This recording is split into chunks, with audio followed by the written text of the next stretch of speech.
कालू कौवा रानो चिड़िया के पास आता है। रानो चिड़िया, मेरा आज आलू के पराठे खाने को बहुत दिल कर रहा है, प्लीज मुझे आलू के पराठे बना दो। कौवे भैया, मेरे पास गेहूं का आटा तो है, लेकिन ना आलू है, ना मिर्ची और ना ही नमक। आलू के पराठे आलू के बिना कैसे बन सकते हैं? चिड़िया, तुम चिंता ना करो, मैं सारी चीजें इकट्ठी कर लूँगा, बस तुम तैयारी करो। ठीक है, आप ये सारी चीजें इकट्ठी कर लो और मैं आग जलाने के लिए जंगल से लकड़ियाँ ले आती हूँ। कौवा वहाँ से चला जाता है और रानो चिड़िया भी जंगल से लकड़ियाँ लेने चली जाती है। कौवा सीधा तोते के पास जाता है और तोते से कहता है, तोते तोते, क्या आलू के पराठे खाओगे?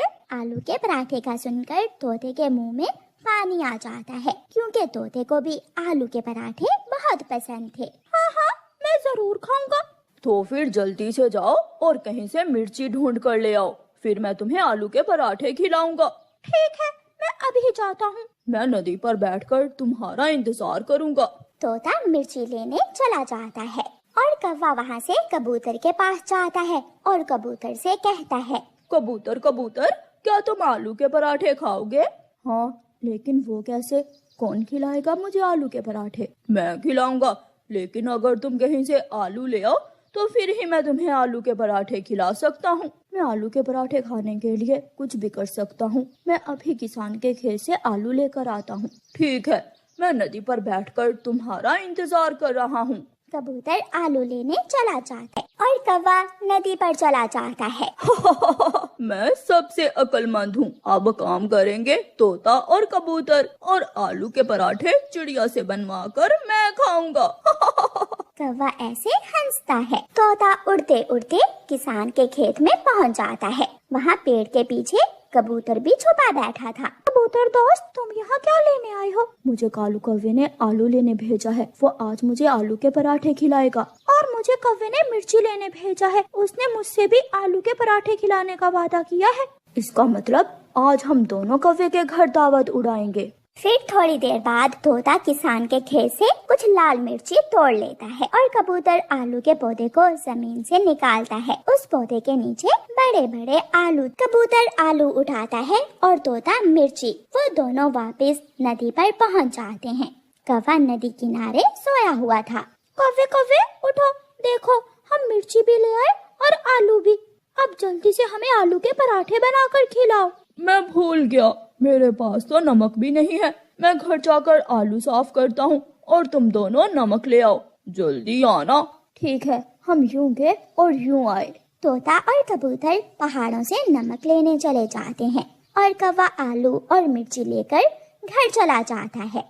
रानो चिड़िया भी लकड़ियाँ जमा करके घर ले जाती है। आज तो मेरे सारे काम तोता और कबूतर ही करेंगे। तोता और कबूतर पहाड़ों पर जाते हैं और पहाड़ों से नमक ले लेते हैं। वो दोनों वापस उड़ते हैं और कौवे के घर पहुंच जाते हैं। कौवे कौवे, हम नमक भी ले आए हैं, अब जल्दी से आलू के पराठे बनाओ, हमसे अब और इंतजार नहीं हो रहा। ठीक है, ऐसा करो, तुम दोनों नदी से नमक वाली चोंच धो आओ, जब तक मैं आलू के पराठे बनाता हूँ। तोता और कबूतर नदी की तरफ चले जाते हैं और कौवा सारी चीजें टोकरी में रखकर चिड़िया के घर चला जाता है। लो चिड़िया, मैं सारी चीजें ले आया हूँ।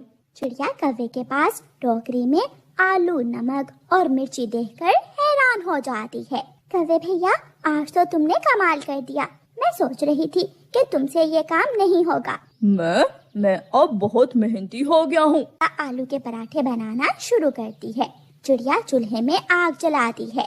कबूतर और तोता नदी से अपनी अपनी चोंच धोते हैं और वापस कौवे के घर जाते हैं।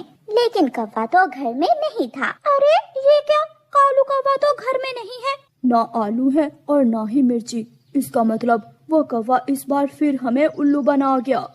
निराश होकर तोता और कबूतर वहाँ से उड़ते हैं। रास्ते में उन्हें चिड़िया के घर से आलू के पराठों की खुशबू आती है और वो दोनों चिड़िया के घर की तरफ जाते हैं। वो दरवाजे पर दस्तक देते हैं। जैसे ही कौवा दरवाजा खोलता है, कौन हो तुम? मैं नहीं पहचानता तुम दोनों को। लाओ हमारे आलू और मिर्ची और नमक वापस करो। अगर हमें आलू के पराठे नहीं खिलाने थे, हमसे काम क्यों करवाया? जाओ, भाग जाओ यहाँ से। शोर सुनकर रानो चिड़िया भी वहाँ आ जाती है। तोता और कबूतर रानो चिड़िया को सारी बात बताते हैं। रानो चिड़िया हंसने लग जाती है। कालू कौवे हटो, इन दोनों को अंदर आने दो।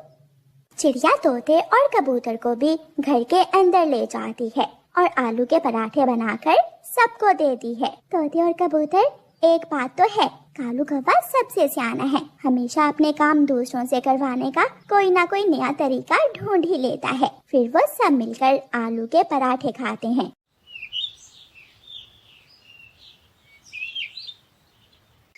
चिड़िया का बेटा कुकू और गौरी कौवी का बेटा जग्गू कबूतर चाचा की दुकान पर बैठे हुए थे। जब कबूतर चाचा का ध्यान दूसरी तरफ जाता है तो कुकू और जग्गू कबूतर चाचा का एक समोसा चुरा लेते हैं और वहाँ से भाग जाते हैं। मम्मा देखें, मैं आपके लिए क्या लाया हूँ। समोसा? मगर कुकू बेटा, ये आप कैसे लाए हो? आपके पास तो पैसे नहीं थे। वो ये समोसा मुझे मेरे दोस्त जग्गू ने दिया है। उसकी मम्मा ने बनाए थे घर पर समोसे। मैं अभी जग्गू की मम्मा से पूछ कर आती हूँ। नहीं मम्मा, मैं तो मजाक कर रहा था। ये समोसा मुझे रास्ते से पैसे मिले थे। मैंने उन पैसों से आपके लिए समोसा ले लिया। कुकू बेटा, सच बताओ, वरना मैं ये समोसा नहीं खाऊंगी। मैंने और जग्गू ने कबूतर चाचा की दुकान से चुराए थे ये समोसे।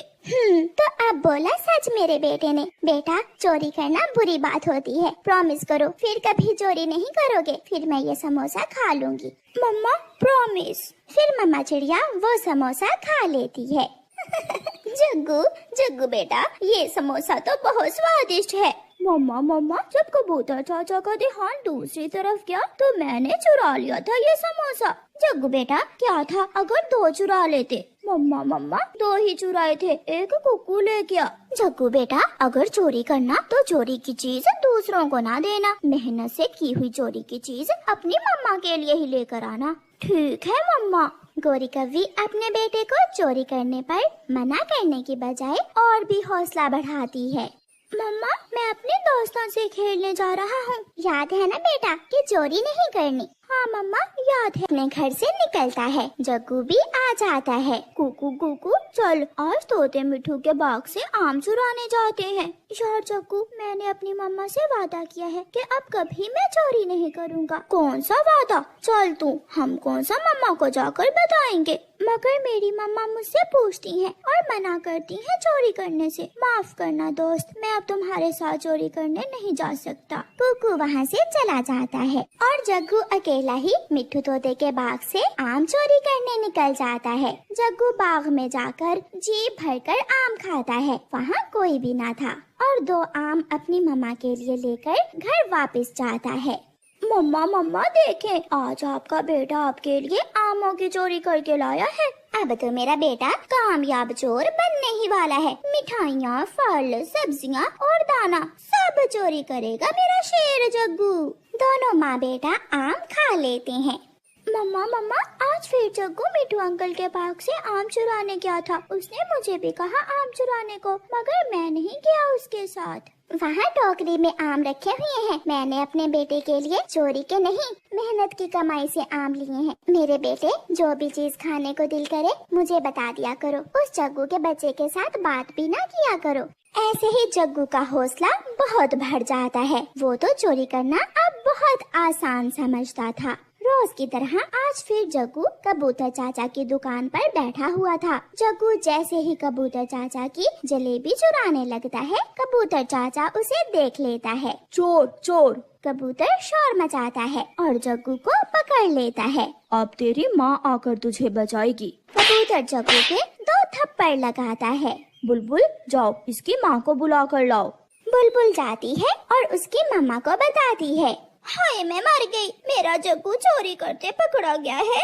जंगल के सारे पक्षी इकट्ठे हो जाते हैं। कबूतर भैया, बच्चा है, माफ कर दो। अंकल, जलेबी मैं अपनी मम्मा के लिए चुरा रहा था। मम्मा ने कहा था जलेबी चुराने का। गोरी, अगर बच्चे को चोरियां करना सिखाओगी तो ऐसा तो होगा ही। सबके सामने गोरी और उसके बेटे की बेइज्जती होती है और फिर कबूतर बच्चा जानकर जग्गू को छोड़ देता है और वो दोनों माँ बेटा सबसे नजरें चुराकर घर चले जाते हैं। वो दोनों पति पत्नी फिर से अमरूद चुराने आ जाते हैं।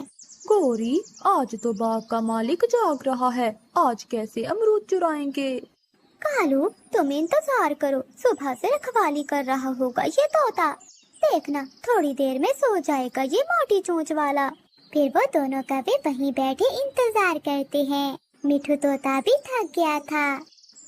सुबह से बैठा नहीं हूँ, अब थोड़ी देर आराम कर लेता हूँ। कल पत्थर लगने से वो कौवे डर गए होंगे, आज नहीं आएंगे वो कौवे। ऐसे मिठू तोता सो जाता है। तभी कालू और गोरी अमरूद तोड़ने लगते हैं। गौरी, तुम यही रुको, मैं जरा अपनी आँख का बदला लेकर आता हूँ मोटी चोंच वाले से। कालू जी, ध्यान से, कहीं ऐसा ना हो बदला लेने के चक्कर में खुद ही पिट जाओ। नहीं, डरने की कोई बात नहीं है, बस मैं ये रस्सी बांध कर आता हूँ। फिर कालू कौवा रस्सी लेकर मिठू तोते के पास जाता है। वो मिठू की टांगों में रस्सी बांधकर उसे पेड़ से बांध देता है। फिर वो मिठू तोते को चोंचे मारता है। मिठू तोता उठ जाता है। चोर, दुष्ट कौवे, मुझे मारते हो, रुको, मैं तुम्हें छोड़ूंगा नहीं। पिछली बार मुझे पत्थर मारा था, दम है तो मुझे पकड़ के दिखाओ। मिठू तोता जैसे ही उड़ने लगता है तो वो उल्टा पेड़ से लटक जाता है। मिठू को उल्टा लटका देखकर कालू कौवा और गोरी कौवे खूब हंसते हैं। फिर वो दोनों कौवे अमरूद चुराकर वहाँ से भाग जाते हैं। बेचारा मिठू तोता आवाजें लगाता है, मगर उसकी रस्सी खोलने वहाँ कोई भी नहीं आता। थोड़ी देर बाद रस्सी टूट जाती है और मिठू तोता नीचे आकर गिरता है। दुष्ट कौवे, एक तो मेरे अमरूद चुरा रहे थे और ऊपर से मुझे भी रस्सी से बांध दिया। आज मैं इन्हें नहीं छोड़ूंगा, मैं अपना बदला जरूर लूंगा। रोता हुआ मिठू तोता अपनी दोस्त चील के पास जाता है। अरे मिठू, ये चोट कैसे लगी? तुम्हें किसने मारा है? चील दी, दो दुष्ट कौवे जो मेरे बाग से अमरूद चुराते हैं। इस बार तो मुझे मार कर गए, रस्सी से उल्टा लटका दिया। बताओ दोस्त, मैं तुम्हारे लिए क्या कर सकती हूँ? चील दी, बस कुछ ऐसा करो कि वो दुष्ट कौवे हमेशा याद रखे और कभी लौट कर न आए। फिर चील मिठू तोते के साथ उसके बाग में चली जाती है। वो वहीं छुप जाती है। कालू, चलो, आज तो ढेर सारे अमरूद लाएंगे। आज तो वो मोटी चोंच वाला आएगा ही नहीं, डर के मारे घर में छुपा बैठा होगा। फिर वो दोनों कौवे मजे मजे से बाग में चले जाते हैं। आज मिठू तोते को ना देखकर वो बहुत खुश होते हैं। कालू कौवा और गोरी कौवे मजे मजे से अमरूद खाते हैं और तोड़ तोड़ कर नीचे फेंक रहे थे। मिठू सच कह रहा था, ये कौवे बहुत दुष्ट है, आज मैं इन दोनों को नहीं छोड़ूंगी। फिर चील बाहर आती है और वो उन कौवा और कौवी की खूब पिटाई करती है। कालू और गोरी तो उड़ भी नहीं पाते। बहुत मुश्किल के बाद वो अपनी जान बचाकर वहाँ से भागते हैं। कालू और गोरी, ये आप दोनों को क्या हुआ? कहीं ये अमरूद चुराने का कमाल तो नहीं है? सही कहा चिड़िया, ये सब केले चुराने का ही कमाल है। मिठू के बाग में बड़ी जालिम चील है, हम भूल के भी नहीं जाएंगे।